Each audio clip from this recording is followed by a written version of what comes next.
kayo, huwag kayong mahiya. Ako nga pala si Ate Michelle. At ito ang aking mga kaibigang sina Buboy, Chichay, Billy at Chito. Magandang araw sa inyo! At ito, ang Bahay Aklatan. Naku, marami tayong pwedeng gawin dito. Pwede kayong magbasa. Pwede rin kayong maglaro. Pwede kayong magkwentuhan. At higit sa lahat, pwede kayong mag-aral. Walang bayad, libre lahat. Napansin ko kasi noon na marami sa mga kapitbahay ko ang walang mapag-iwanan ng mga anak nila kapag nagtatrabaho sila. Kaya naisip ko na gawing aklatan ng bahay ko. Bukas ito para sa lahat, kahit kanino, kasama na kayo. Ano pa bang pwedeng gawin dito bukod sa maglaro, mag-aral, magkwentuhan at magbasa? Pwede ring magkantahan.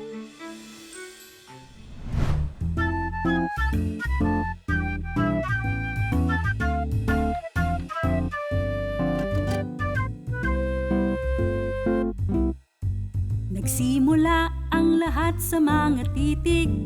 Kapag nadikitan ay nagiging pantig. Pantig na nagsama, nagiging salita. Mga salita na bumubuo ng isang diwa. Bumasa, sumulat, bumuo ng salita.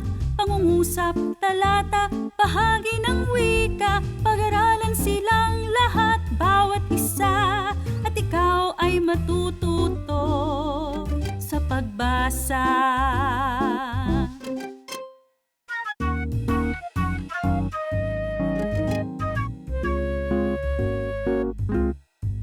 Nagsimula ang lahat sa mga titik. Kapag nadikitan ay nagiging pantig. Pantig na nagsama, nagiging salita. Mga salita na bumubuo ng isang diwa. Bumasa, sumulat, bumuo ng salita. Pangungusap, talata, bahagi ng wika. Pag-aralan silang lahat, bawat isa. At ikaw ay matuto sa pagbasa. At ikaw ay matututo sa pagbasa.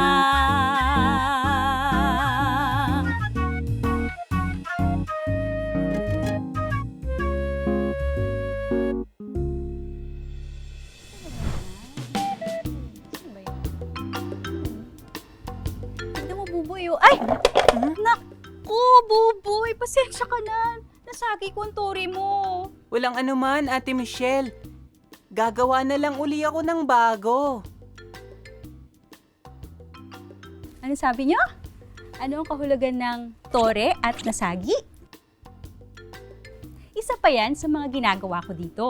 Tinuturuan ko ang mga bata na mapag-aralan ng mga salita na hindi nila naiintindihan. Ang tore ay isang gusali na makitid at mataas. Ano naman ang ibig sabihin ng nasagi? Sige, subukan nating alamin kung anong ibig sabihin ng nasagi. Ano ba ang nagawa ko sa tore ni Buboy kanina?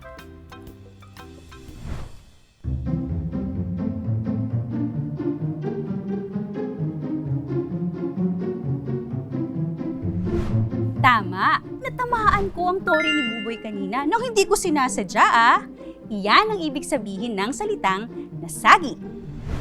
O Chichay, abalang-abala ka yata sa pagtingin sa larawan na yan Opo, tuwang-tuwa po kasi ako sa larawang ito na iginuhit ni Jihun. Isa po siyang batang Koreano na magaling magpinta. Ano ang ibig sabihin ng Koreano? Madali lang yan. Sige, isa-isahin natin ang bahagi ng salita. Ko, re, ya, no. Koreano. Ang unang bahagi ay Korea. Ano ba ang ibig sabihin ng Korea? Isa itong bansa. Tama, ang bansang Korea. Ang Korea ay isa sa mga kalapit nating bansa sa Asya. Ang Koreano ay isang mamamayan ng Korea. para lang pong Pilipino. Pilipinas ang bansa natin. At ang mamamayan ay tinatawag na Pilipino. Tama!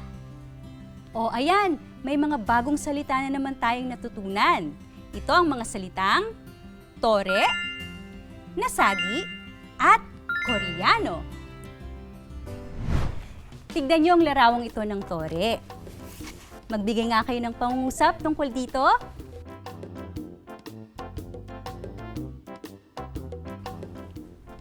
Ang prinsesa ay nakatira sa mataas na tore. Galing!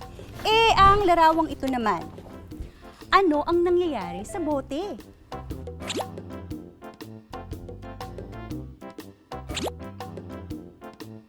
Nasagi ng babae ang bote sa ibabaw ng mesa. Tama! Ang larawang ito ng isang batang Koreano. Magbigay nga kayo ng pangungusap tungkol dito.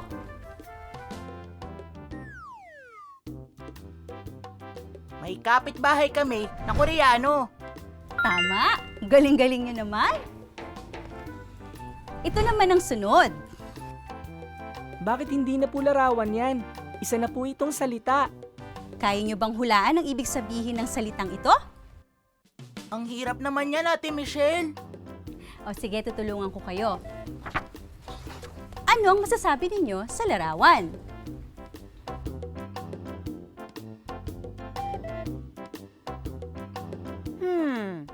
Dalawa sila, magkamuka, at iisa ang kanilang apelyido.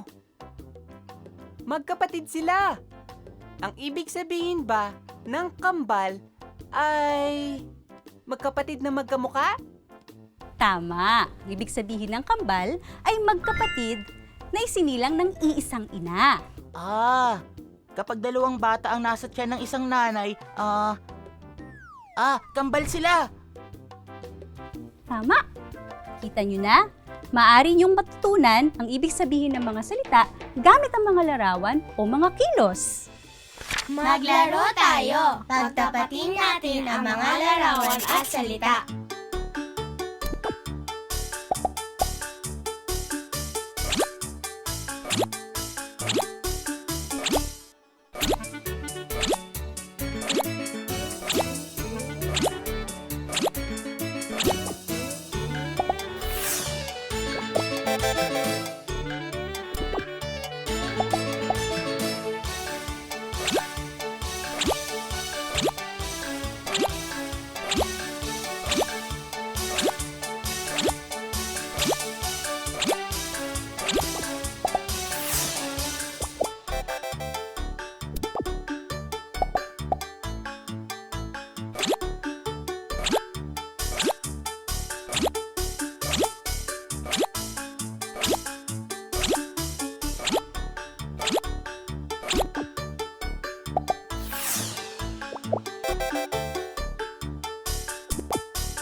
O kung gusto niyo pang matutunan ng ibang mga salita, pumunta lang kayo dito.